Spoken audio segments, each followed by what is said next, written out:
hardest. Good evening, everyone. Thank you for joining us here for this discussion tonight of Chicago at the Crossroad, the film. My name is Mimi Plochet, and I'm the artistic director of the Chicago International Film Festival. Here at the festival, we're really proud and honored to be partnering on this discussion of the screening. I'd like to thank the director of the film, Brian Fodor, who we have with us here tonight, for generously offering the film for the last 5 days on his website, and I think he's going to continue to offer it for everyone to watch. Last year, Brian also generously allowed the festival to screen the film as a fundraiser in honor of our late Black Perspectives Committee chairman and beloved board member, Randy Crumpton. So again, I wanted to thank Brian for that and for bringing us here again tonight.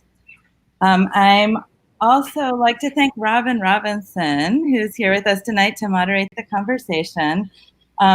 Robin is a longtime member of the Black Perspectives Committee at the Chicago International Film Festival and a great friend and supporter of the festival. So thank you, Robin. My pleasure. Robin is an award-winning journalist, respected thought leader. Her 3 decades of reporting is marked by her in-depth coverage of social justice issues, politics, significant people, and events. Right now, Robin is the Director of Restorative Justice Strategies at the Chicago Police Department. Her mission is to build trust among officers and their fellow community members. Thank you, Robin, for hosting tonight. Before we get started, I just would like to remind all of our viewers that if you're watching this in our YouTube page or Facebook Live, you can put questions in and we will be sharing those with Robin and Brian and Camille and Pastor Phil, and they'll be able to answer them. So again, Robin, I'm going to hand it over to you. Thank you all for being here and have a great conversation. Thank you, Mimi, and good to see you, but virtually, as we seem to be seeing most people these days. And what a great group of folks we have here to talk tonight about this film and kind of about Chicago life in general. Brian Shortoff, of course, who produced this amazing documentary that looks at violence and segregation and housing and history and racism and all the easy subjects, all in 60 minutes. And my dear friend, Pastor Phil Jackson, I'm always calling him Coach Phil Jackson. I could have sworn I heard the young people calling you that same thing over on the West Side, who I've met doing several stories over the years and has been doing great work in Chicago for a long time. And then Camille Williamson, who I only met in the last couple of years because our work intersects. I'm trying to create relationships of trust and respect among officers and their fellow community members, and she's trying to create equity that will give people the right to take for granted equal protection under the law, and among other things, right? Equal a lot of things, but that is one of those things that is life or death, really. So we have met in a couple different spaces. This film, first of all, Randy Crumpton having been a part of it, I think of this as going to kind of be his ongoing legacy. But Brian, really, what made you think that audiences would be willing to take a journey with you? Everybody wants to talk about the violence, but nobody really wants to go back as far back. Like, do we have to go back there? You really went back to the beginning of Chicago's, as you call it, hyper-segregated communities. Yeah, well, when we look at our communities in Chicago and really understand where violence and blight comes from and a lot of the hopelessness that we see, we do have to go back in time and understand how these communities were created. Now, when we talk about solutions and, getting violence and murder rates down, in order to really understand how to get to that point, we have to understand where we came from. So I wanted more people in the United States, not just Chicago, to be aware of how these communities were created, because we have to take the same approach of recreating the investment in these communities that we did with the disinvestment in them in order to move forward in Chicago. Right, and some would say it was a disinvestment for some, but it paid off for others. Camille, you have been looking at equity issues and how to actually bring communities together, resolve their own issues, as opposed to waiting for some, excuse the intended pun, white knight to come in and solve it for them. What does a film like this, where does it fit in your work? And I asked Brian, the first question was, what made him think audiences would be interested? Are we at a time where we can have these conversations and have people actually listen and pay attention and understand why they should be vested in solutions? Absolutely. And I would also echo, Brian, that it's important to take a look back in time. And one of the things that I think is very important that the film highlights is what Black people were running from in the South when they ventured north. Black people were running from racism that was fatalistic. And Black people found themselves in a situation where not only was racism still fatalistic here on the in northern cities, but was more structural. And that's what I think that the film pinpoints. In addition to what you were asking regarding, is now the time to have conversations about what is the collective approach to righting these wrongs, I would say that it is not only the onus is on people who are affected by these problems to begin to talk about them, but what I've learned in my work is that people in community settings do talk about these things, and sometimes they are heard and sometimes they are intentionally unheard. And the reason I highlight that is to talk about the pervasive inequities that people in these communities face. Low-income Black and Latinx populations in the city of Chicago have been talking about this for decades. I've spoken to young people, I've spoken to grandparents, and what I've learned is that there is a generational problem of segregation and racism, and structural racism in particular, that the film highlights in terms of not allowing clear investment and advancement of neighborhoods that need support from the city the most. And to piggyback on that, I think it's also important to highlight Chicago is a very political place, an extremely political place. And I think it's very difficult to not see the kinds of disparities that are highlighted in this film that still exist today.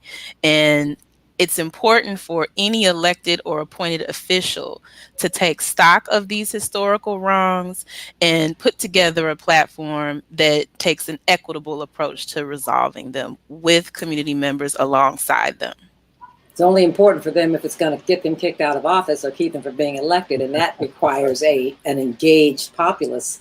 Pastor Phil, you deal with a lot of young people, and I know a lot of times we see things that young people have done, and the first thing is, I've heard it in my own newsroom, I've heard people around me saying, look at those savages. It hurt me to my heart, because they didn't see the savage condition that they had, not just that they lived in, but generationally, and we only see the outcome. What do you, in your work with young people, are you seeing a not a victim mentality, but an understanding that there's something bigger than themselves or even their parents at work here? What I'm seeing from the young people is a kind of a perpetual individualism that says it's all about me and I got to get mine.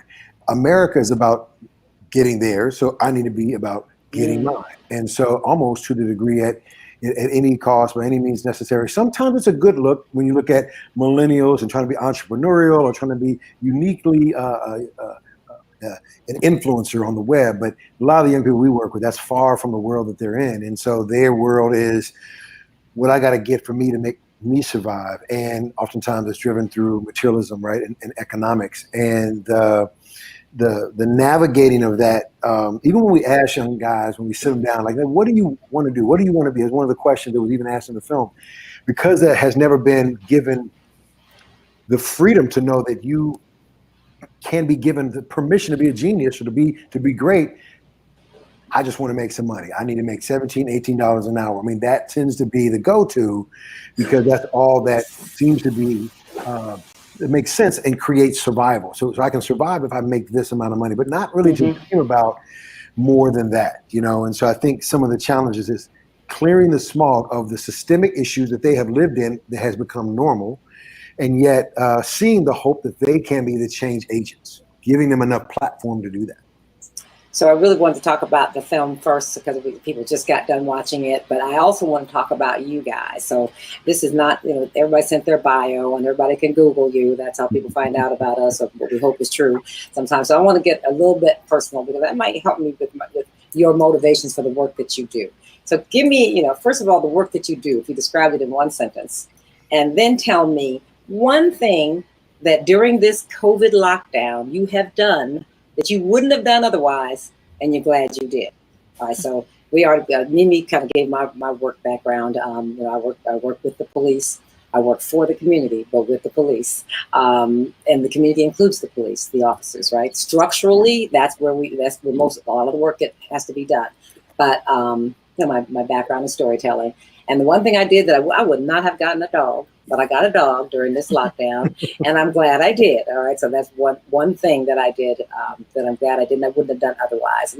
Brian, tell me what's one thing you did during all this that you're glad you did, and something about you, what you do and why. Well, I am a documentary storyteller, a filmmaker that tackles the human condition, and I love to tell stories that otherwise would not be told, voices that otherwise have been silenced and otherwise would not be heard. So I fill many hats when I do a documentary because we know there's not a lot of money in them. And so you shoot, you edit, you produce, and it's really a pleasure to do those things. One thing I have done during the COVID-19 crisis is I have began a new documentary. And this film focuses on small towns in rural America, the other group of disenfranchised people who have helped get us into the situation we're in right now with President Trump. So I wanted to tackle understanding what has incentivized them and made them support somebody who really has nothing in common with them. So that's my next venture. Well, yeah, that's like I said, you cover all the simple stuff. Camille. Well, I wear many hats. I am a licensed clinical social worker, and what I would say is at my core, I work alongside community members for the pursuit of social justice and equity. And that may mean working on community projects, helping to bolster the missions of community-based organizations by having them host some of my students at Alley University. And that may mean we work on special projects as well, such as the Chicago Gun Violence Research Collaborative, where we've conducted a lot of community listening sessions and elevated that information to not only our academic institutions, but also policymakers for them to be able to deduce areas of work that funders need to look at in terms of creating wider spaces for community members to participate in development, and I would say a more salient lens on looking at the true needs that community members have in terms of not just the violence that is experienced, but the disinvestment that a lot of our communities have experienced. One thing that I have done during the pandemic that I haven't done in the past, there's two things I've done. I've gone for more walks outside during the day, because normally the kind of work I'm doing, you're working quite a bit, but I've gone for walks during the day before it's dark. And I've binge watched a few things that were just silly, not necessarily a documentary, but just silly stuff that helped to release some of the pressure and take some load off my shoulders. Oh my God. Did you know there's 17 seasons of Grey's Anatomy? My daughters are addicted, and I'm like, it's never going to end. I can't go that far, but I applaud your daughters. Those people, they got old while we were watching it. Right. Pastor, me too. Pastor Phil. My daughter is a Grey's Anatomy head. I think she's on season 8 or something like that. I'm like, she's telling me all kind of medical stuff. Like, girl, that's off of TV. So I'm Pastor Phil. In one sentence, my work and calling has been to serve the most labeled, disenfranchised young people that I can with hope, love, and through the arts. And so that's been my career for 30 plus years, work with young people. And I feel a passion around being creative and waking young people up to their own purpose, authority, and character. And the arts is one space to do that through hip hop and a bunch of other things we do and engage young people with. So one thing that's been different in light of COVID for me is trying to get in a stronger workout routine. It seems as if, I can work out like every day when there's a gym. I'm somewhere else. Maybe nobody sees me doing what I'm trying to do, and I can but here it's like, oh, my wife may be laughing as I'm trying to do these push-ups and my face is getting all crazy. But I think I have really found more solitude and valued that, right? And so I have, we're married 35 years, and so we have our certain spaces that we appreciate about one another, even in this small space, to be able to embrace that. So I can be all in and present with wherever I'm at. And so I've really appreciated that more so than spurts of it without COVID, pre-COVID, during COVID, I've really said I need this solitude. So that's been really, I'm pursuing that as many times a day as I can to kind of spend that time processing, thinking. Yeah, so it's been a gift. You want solitude. Okay, so as they tell the introverts, check on your extrovert friends because they're not okay. Right. They can't get out in a crowd. Right. And some of us need to socially distance ourselves from the refrigerator and the stove. So a workout routine is good. Oh my God. So the running theme through this film and through any honest conversations about this pandemic, the pandemic of violence, which is not just a Chicago thing, but it is wherever it is a thing, it is a Black thing. And so the idea that this applies not just to Chicago, but to cities across the nation kind of resonates with me. But racism is just not a word we like to use. You actually talked about disinvestment, we all talked about that, but there seems to have been an intentional, like a plan. Right? Yeah. People talk about how the Robert Taylor homes were built on, 6 miles right next to a corridor that could hold military tanks. Right. So, right along State Street. So I'm wondering how, was that risky for you, Brian? You're really taking the bull by the horns and saying this was racist. Sure. No, I don't have a problem saying that. It's widely known if you understand housing policy and segregation tactics in the United States. We talk about de facto segregation. Oftentimes we self-segregate. Sure, the Czechs and the Poles and the European immigrants in Chicago wanted to live together, and many times so did African Americans. But most times you were given a choice. The Black Belt in Chicago, starting in 1920, started running south. And when it filled up, they still didn't open housing. And that's when high-rise public housing came into existence. Some buildings, 16 floors straight up. And you're talking about whole cities, basically, that were confided to a location. Policies from the federal government, but also local housing authorities that were disastrous.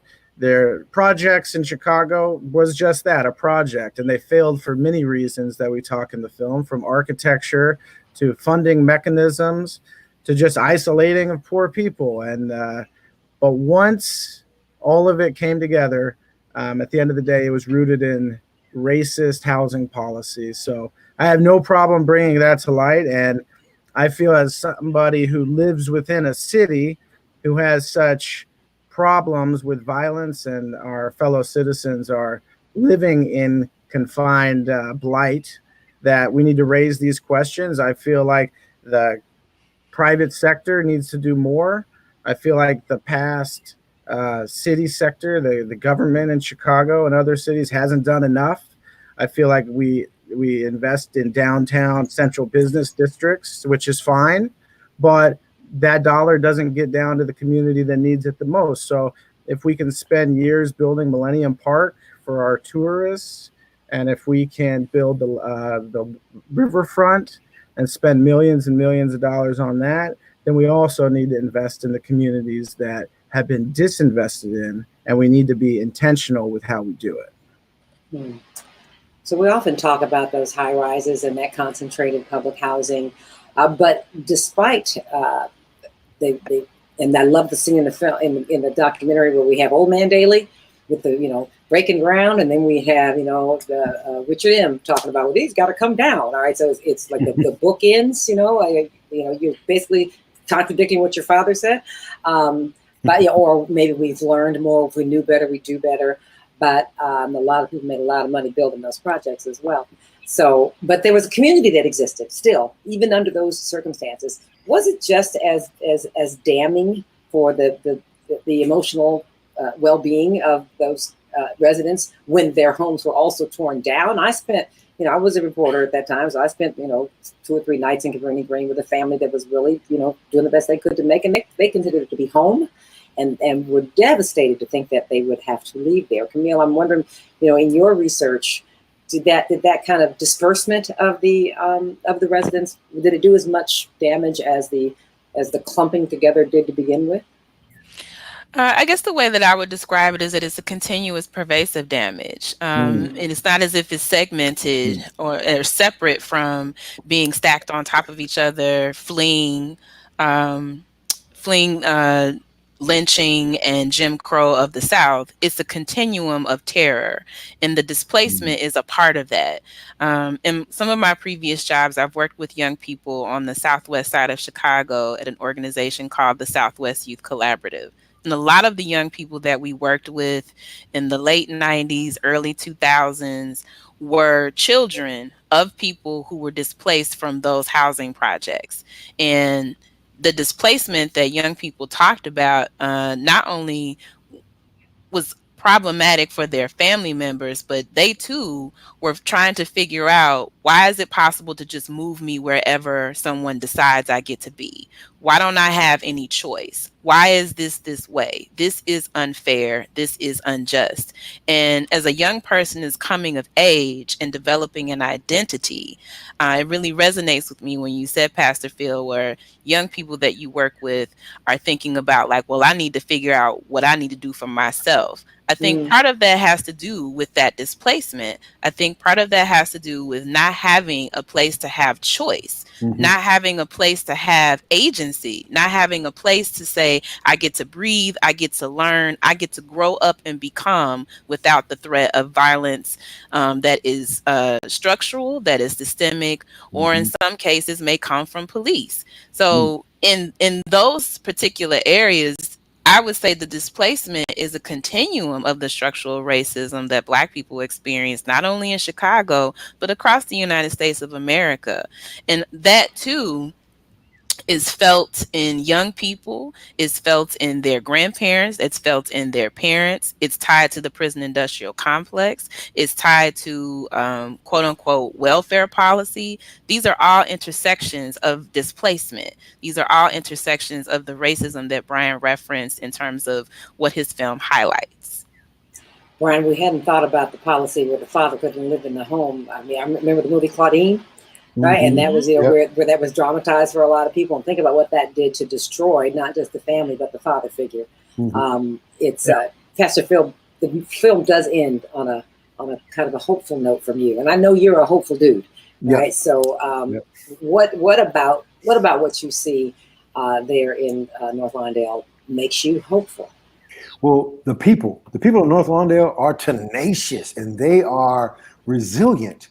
Even amongst the situations where they're tired and they're worn out and they're frustrated, there is still a strength from the block club to block club. There is hope, and there is services inside of North Lawndale. There are 72 or so nonprofits that are seeing and embracing that same hope for years, right? And it's about the long walk in the same direction. It's about staying with the community you're serving, staying with the young people you're with, because who I was at 21 when I got married in 85 is not who I am now at 56. And I praise the Lord that my wife saw that in something, and we have a great journey. And so now we are celebrating 35 years in a great, fruitful way. So it is with the young people. I mean, we've been with cats since the 90s. And now they just now talking about, all right, I'm going to stop shooting people now. Oh my gosh, this light bulb.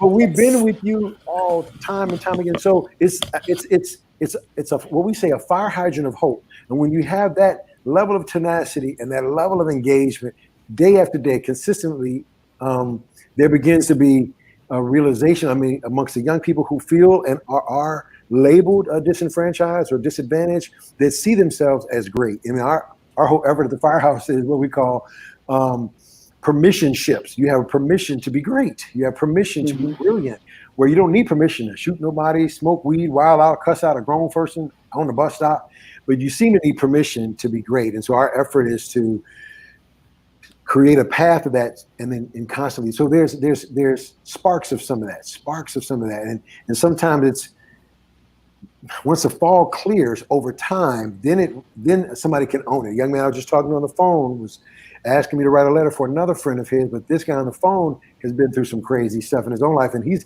on the phone introducing me to somebody else because he's been helped and connected. Hey, Phil, we need to help so and so. So he's now adamant about the long journey we've been with him to see hope in it, to be an agent of change himself. But if you left because you were so anxious to see something happen in a year or 18 months, it was only transactional. You're not going to be that. You're not going to be there for that kind of impact. So there's hope all around. We just got to look for it. That's right, because we didn't get in this shape in a year or 18 months. We were talking, centuries. Yeah. Brian, so we did the end on a hopeful note with Pastor Phil. Yeah. Were there other kind of feel good or there are stories that you wish you could have included? Sure. There are people on the ground in the city of Chicago, like Pastor Phil and the Firehouse Community Arts Center, who are the difference makers. One of our partners is Sinai Community Institute, who tackled this film from a health equity standpoint. And now we're seeing that these same people are more vulnerable than we knew. But it isn't really that surprising, because we know, from a food perspective, grocery stores are lacking. From a school perspective, we close them down. From an opportunity perspective, there aren't any. And from a violence perspective, they are exposed. But there are people on the ground, and those are the community-based institutions. So there's all kinds of different programs, but you have to, people talk about putting resources into the community, right? But you have to have a mechanism to get those resources to the people. If you do bring jobs and you have programs for the young people like One Summer Chicago, you have to get them there. A lot of times those jobs aren't filled because the families aren't aware that the resources are available. They're blocked off from that. So we are doing our best, folks like Pastor Phil, and the work is hard, and more resources are needed. So interesting, you mentioned Mount Sinai. Deborah Wesley, who brought this film to my attention a year ago, and looking at violence through the lens of public health, and then you can see the tentacles into everything else. But you're right, we have been talking about this for a long time. Tom Burrell, wrote, the myth of challenging the myth of Black inferiority, and he says, quote, Black people are at the top of all the bad lists and the bottom of all the good lists. And somehow that narrative, for some people, maybe the people you're interviewing right now for your new documentary, becomes a description of people themselves, as opposed to a description of the condition. And we wrapped all that into housing. Sorry. So no, housing is the thing, and that's not what people talk about, really. People don't talk about housing. So we were looking at open air drug markets. We were looking at food deserts. We were looking at unemployment, and it all comes back to your environment. So your environment is your housing condition. We talk about affordable housing in the United States. We know that's a nationwide problem. Most of these problems are not Chicago centric.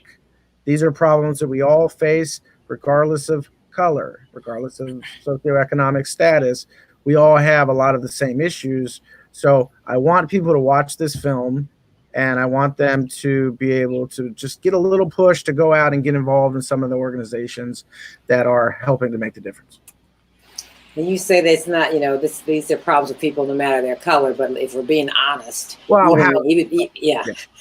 Housing, yes, affordable housing, but those who can afford it least, right? And not just, we say people of color, but if we were going to be honest, Pastor Phil or Camille, we are not really talking about people of color in general. We're talking about Black people specifically. Am I right? I mean, even in the the incarcerated population, Hispanics are represented about the same proportion that they are in the population, but Black people are 70 to 80% of the Cook County jail population. They are 70% of those who are dying from COVID. There's a distinct disparity that seems to be reserved for African Americans. Yeah, I mean, to me, in light of the reality of your own bodies, right? Your own bodies and the immune system, right? If the immune system is weak, you could catch anything, right? So it is socially, right? If our immune system and our systemic injustices have not been addressed, and folks are so timid and scared around issues of race, and not addressing it and dealing with it and running from it, then our immune system begins to get weaker if we don't deal with the truth of it, right? When our immune system socially, emotionally, and practically, and engagement with organizations is strong, then we can handle it. Because in Lawndale, I think the average is like 6 people to a household, like 6 people in a 1-bedroom or a 2-bedroom spot, and we had some guys living in the house, like 15 guys living in the basement, because all particular situations. Auntie upstairs, she on COPD. I mean, she's trying to make things happen. So you perpetuate that. So, but nobody's addressing those particular things. Then you got, on top of the stuff that Brian exposed, then you got cats who are lurking to take over and corrupt the system. So they've hoodwinked people to say, your house is going to be foreclosed on, even though the house is already paid off. There's a situation we had, the house was already paid off, but some kind of way, somebody found the paperwork downtown, got in cahoots with whoever, made it as if she took a loan when really they took the loan, and now they're going to foreclose on the house that's already paid off. So on top of that situation, on top of a bogus immune system, you got predators that are constantly attacking that thing, right? And nobody's addressing that as much as well. And so you find, African Americans are the most dominant in these situations and affected by that in a complex. And you got young guys on the street who see that, and that's why I go back to what you said, Camille. Like, let me just get mine. Let me get mine, because everybody else seems to be getting theirs, and I'm trying to make sure everybody else is cool while I'm getting ran over. Well, there are a few things that I think are important to highlight here. The environments that Black people are a part of, we don't always get to have, at minimum, 25% of the choices of the construction of those environments. Right. If Black people got to decide what their classrooms look like for their children, I'm sure they wouldn't say, yes, put 45 students in one classroom. Right. I don't think we would choose that. We're not choosing that. I don't think Black people would decide, yes, let's have 15 people sleeping in 1-bedroom apartment. We don't get to choose that. Because we have not addressed the systemic racism in this country, it continues to be pervasive throughout all of our institutions, including public housing, public education, and healthcare. Until we address those issues, I would argue that our immune systems will continue to be impacted by racism. Racism is the biggest disease that Black people have to confront on a daily basis. You can barely walk down the street. You can barely get what you need. You don't get to decide what kind of food is in your neighborhood. You don't get to decide what the transportation is like in your neighborhood. You don't get to decide what the education needs are in your neighborhood. You don't get to decide how your education needs get addressed. You don't get to decide what your IEP looks like for your child that has special needs. Right. There's so many choices we don't get to have because we're not deemed human, because we're not deemed as worthy, as valuable, as having choice, having equitable choice in our own fate. That is problematic. Right. Yeah, Camille, in the film, we went back to the Harold Ickes project on 22nd in Michigan, or I'm sorry, State. And in 2005, when I first went to the Harold Ickes, I met a young woman who was talking about the struggles living in public housing. And I went back to the vacant lots 12 years later, once they're torn down, with the same woman. And she looked at me, and this is a line in the film, and she said, if somebody can just take everything away from you, what are you? Exactly. I had her look directly in the camera and tell me her name and where she was from. So, and some people were like, why did you have her look into the camera and tell you her name? That seemed kind of out of place.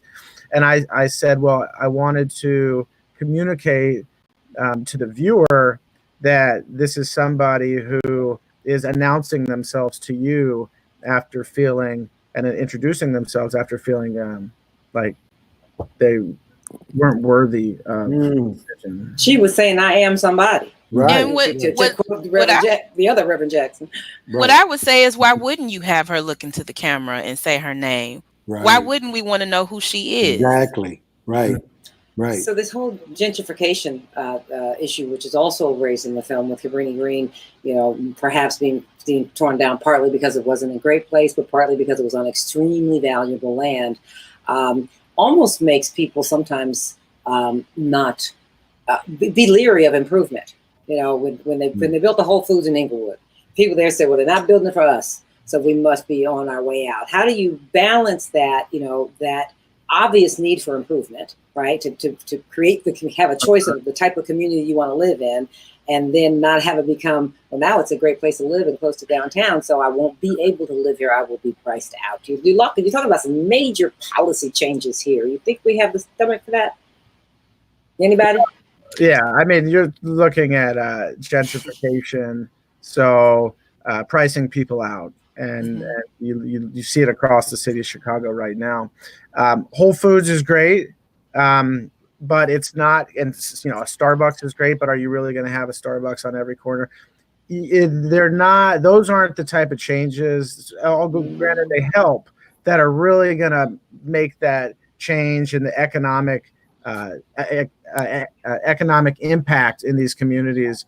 The Invest Southwest program that Mayor Lightfoot put forward, where she was hoping to get $150 million directly into 10 communities and redeveloping the blighted vacant lots, incentivizing all kinds of businesses to come into the neighborhood and provide jobs. And people don't realize what a vacant lot does for a neighborhood. It takes all the property down. It increases crime. It increases vandalism. All those other factors. Camille, I'm sorry, I cut you off. I was going to add a couple things. One, let's be very clear. The Whole Foods in Inglewood is not the same as the Whole Foods downtown or in Lincoln Park. That's the Whole Foods Express. So the decision to put a Whole Foods Express versus a different type of Whole Foods that's much bigger, much larger, has more seating area for community members, that tells me something too. The other thing I would say is, I think Black people, we've developed a nose and have a right to be suspicious of particular developments in our neighborhoods. We know what the gentrification cycles look like. We know what it means when some new store that we typically don't get to frequent is put in our neighborhood. And I would argue a grocery store is one thing. We need to have full community development and investment in our neighborhoods that are going to touch on healthcare, education, and economic opportunity.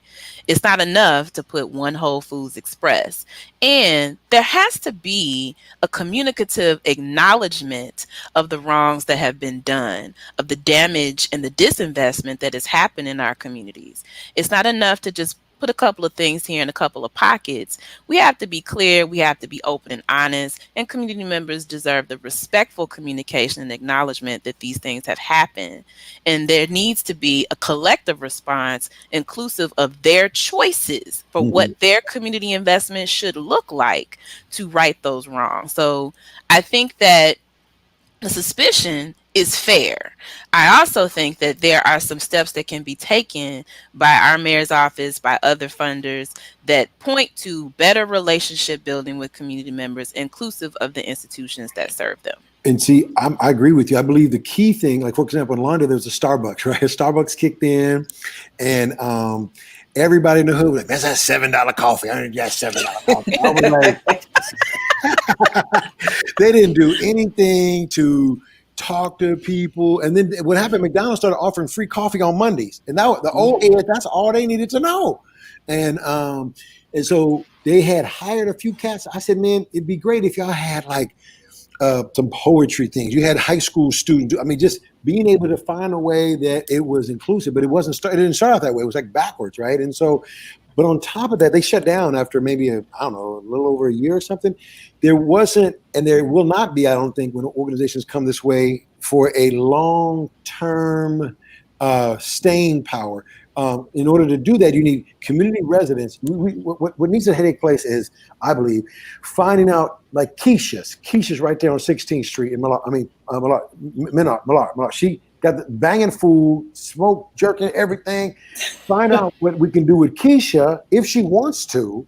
How can we help her stuff to be that in our own gentrification, our own, not that using that word anyway, but our own power taken in that context, and finding groups that come in, they just want the quick turnaround real quick. Finding what residents can we help to actually own a house. I mean, I'm even trying to talk to some athletes to do what Marshawn Lynch did in Seattle or in Oakland. Can y'all just give us 15, 20 million, get it with the right hands of people to buy back some of this stuff so that we're building home, but nobody's really sweating about the big, huge return real quick, but they're doing it so that the neighborhood and the neighbors can have that impact. And it's I don't know, you need some empowered people to be able to fight in that context. You said something interesting, that they don't want to have to worry about making a return or getting it back right away. And we've talked about how far back this documentary went, Brian, that, we can go back further than that. You did not show the transatlantic enslavement trade, right? You did not go that far back, but we all know that the root of it. So if it took this long to get to here, is there a lack of patience? We say, get the violence down, get out there, arrest some folks, do whatever it takes, board up some houses, arrest some, get some guns, because we're looking for something quick as a quick Band-Aid because we're bleeding. Is it the long term maybe that we don't have the stomach for or politics for? I'll give you an example here. We need to start talking, and maybe this is going to incentivize Chicagoans and also our business leaders to understand the cost of violence, the cost of shootings. Now, every shooting and every murder has a dollar attached to it that the taxpayers have to pay. Now, we're talking about multiple factors. One, every shooting is an outward migration of population. People don't want to live in a city that there are shootings. Two, if you talk about all the media attention that Chicago has gotten over the years and what value you put on media, whether positive or negative, that is unsurmountable as far as reputation goes. And we as Chicagoans, part of the reason why I made this film, is need to have more pride for the city we live in.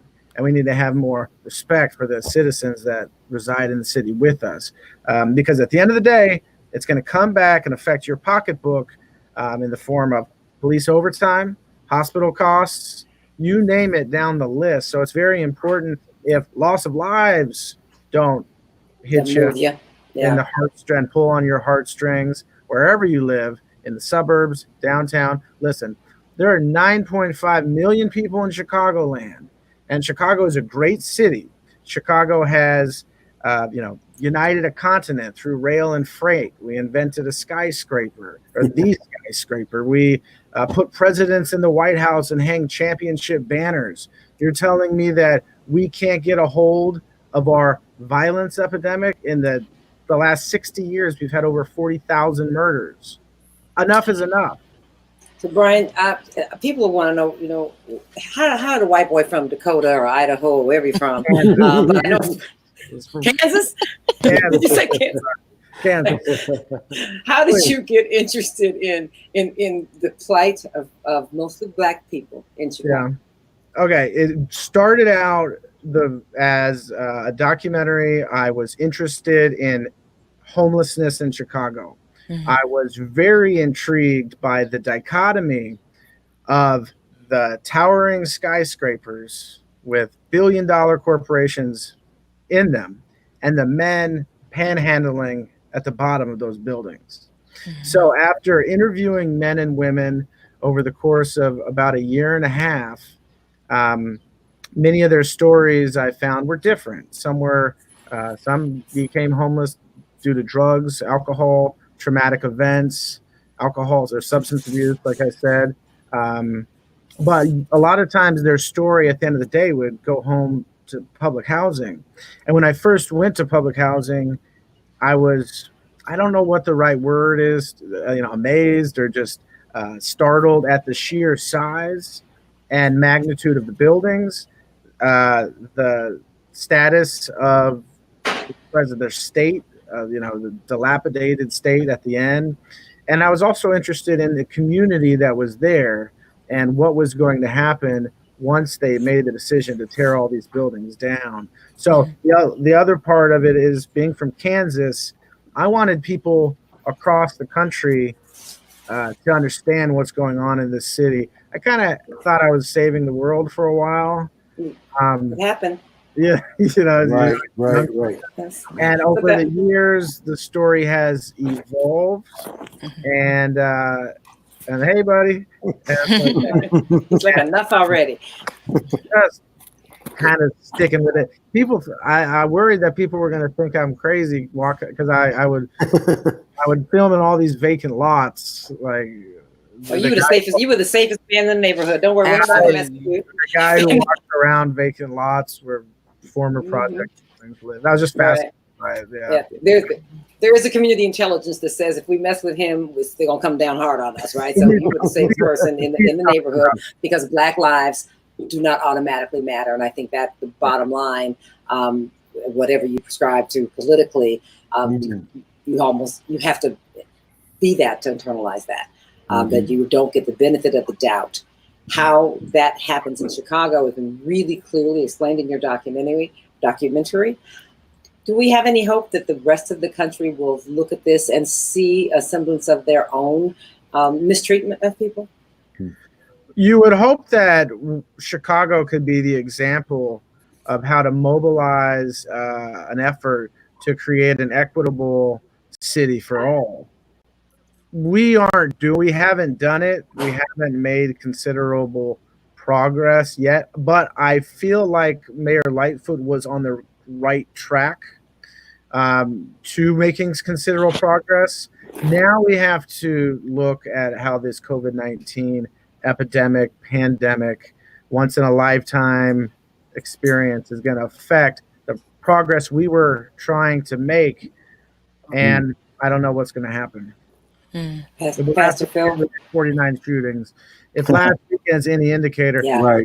And I told Pastor Phil, if anybody understands violence prevention and really setting the blueprint for how to reduce violence, it's this guy right here on the call. So hopefully he'll have some ideas for us. have they called you for help yet, Pastor Phil?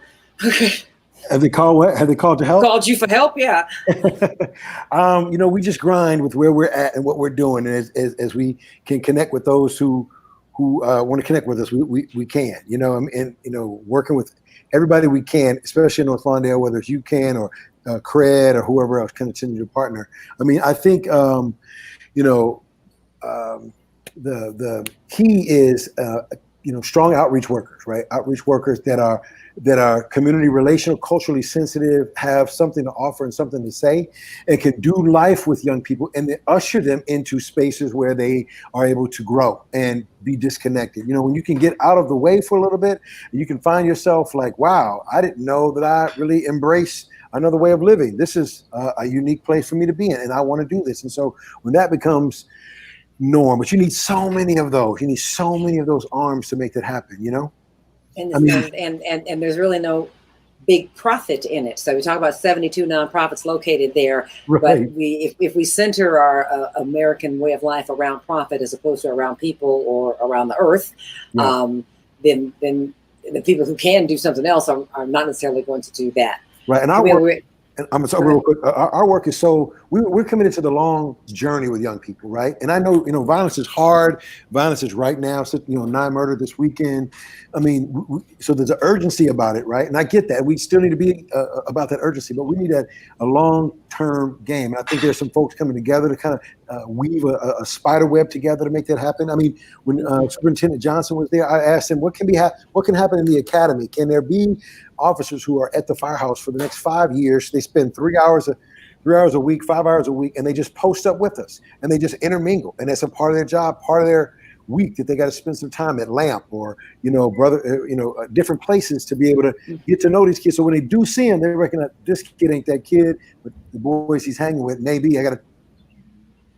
Right. So I would just want to add a couple of things in terms of how to look at how this issue of violence can change. I think our concept of violence needs to be expanded beyond the physical act between two people. I think that it is violent to close 54 public schools throughout our Black and brown neighborhoods in the city of Chicago that are the most blighted and need the most development. I think it is violent to starve a community of community resources. I think it is violent to develop a prison industrial complex that literally feeds Black people to that system. All of those things are violent, but you don't necessarily see that the media highlighted that way. I think before we just look at violence in terms of interpersonal acts and gun violence, we need to take a look at the systemic factors that put people in the positions to be struggling, to put people in the position to not have what they need. And I think in terms of other components of remedying that have to do with public policy and legislature that says we need investment acts specifically in the neighborhoods that are experiencing this type of violence, and we need to reverse the violent systems that have impacted these communities the most. We need to be thinking about, instead of closing schools, how do we open schools and how do we keep them open for 24 hours? To me, when you close a school, you remove an organ from a community. You remove a heart. We wouldn't dream of closing churches. We wouldn't dream of closing police stations. We wouldn't dream of closing all these other entities that we need. But a community should have some say-so in what its lifelines are, and those should be protected and those should be bolstered in the most vulnerable neighborhoods where we see interpersonal violence the most. I love that expanded definition of violence. It's kind of like you can die quick from a bullet, or you can die incrementally from 1,000 cuts of all the things that are not right in your life. And lots been talked about the trauma that goes on within homes and within neighborhoods. And there's some attempts now to look at that, the mental health and the access to mental health, substance abuse, that never was until other people started having substance abuse problems on a mass way, then it became available. So hopeful is how we'd like to leave people, right? Is this film going to go? Well, I want to see that at Cannes, at the Sundance, at the Academy Awards. I want the whole country could see it. What do you think? Do you think that it could make a difference? But before you answer that, I got like 3 people that want to know what's up with Edwin, Pastor Phil. So Brian and I both try to keep a handle on Edwin. Edwin is trying to take care of his son. He is, he went to school 1 semester at Columbia. He's thinking about going back. He's really focused. He called us the other day. We keep in touch with him and trying to balance out, his own responsibilities with his son and then trying to dive into something. But he called us the other day saying, Phil, one of my friends was harassed, by a police officer. I want to do something about that. I said, man, that's great. He's an MC. He calls himself an MC. And so we've got a whole MC school that we've started and trying to plug him into that so that perhaps his voice around what he sees can be done in art. And then let that kind of springboard into a campaign. So right now he's just really a homebody, taking care of his child and trying to stay out of the way from the stuff he's seen. I think there's been some situations in his life from friends who've gotten murdered in Austin. 3 people got shot, 4 got shot, 3 got killed in Austin. They were really close to him. And already the trauma that he's already faced, that was a whole nother awakening of his own life. And so he's at a good space. He's in a transformative space, trying to find his way. And we're navigating that with him as much as we can while he's taking care of his child. Okay, which will pay off generationally. All right, you guys, y'all have been amazing. They're gonna make us stop talking now. And he said, they said we got to wrap up again. But tell us how we can support this film going forward. Those who those who've watched it tonight, I'm assuming that you felt moved by it. I certainly did. And you did a great job, Brian. You got people in this film, right, that that we no longer will have access to. The other Philip Jackson from Black Star Project. You have some of the up and coming activists. Fleming, what is it? J.R. Fleming. Who's doing mad work and looks mad most of the time. Okay, he's got people, but it's all about housing, right? And it's so the up and coming, the the past, kind of the foundation. Mhm. So you did it's like a longitudinal study. This documentary. It's obvious that it's going over the years. Study. It's a case study. So yeah, you can view the film at www.chicagoatthecrossroad.com. Special thank you to the Chicago International Film Festival for being our presenter for this Q&A, and thank you, Robin, for being a part of it. Thank you, Camille and Pastor Phil, for all that you do. On the website, you can donate to the Firehouse directly to their programming, and we're also so please do if you enjoyed the film, and we're also developing an educational curriculum attached to creating the film as a learning tool, and Camille is helping with that. So your donation will also go towards the development of a viewer's guide. So, all right, great. Let's make sure we get that in. Check it out. Let's get that educational piece in a diverse group of schools. Okay, Camille? Right. That's right. Right. All right. Right. Yeah. That's Okay, right. Pastor Phil, thank you so much, and thank you all for having me again. This is hey, we're getting used to this virtual stuff, but we will be back in the theater. Right. So, I'm not gonna say soon because that's a judgment call, but when it's okay. Right. Right. You guys all, She said. she said no, I didn't tell you to go nowhere. All right, so all right, you guys be safe, be well, and keep up the great work. We're dependent on you. All right. Thank you. Take care, everyone. See you.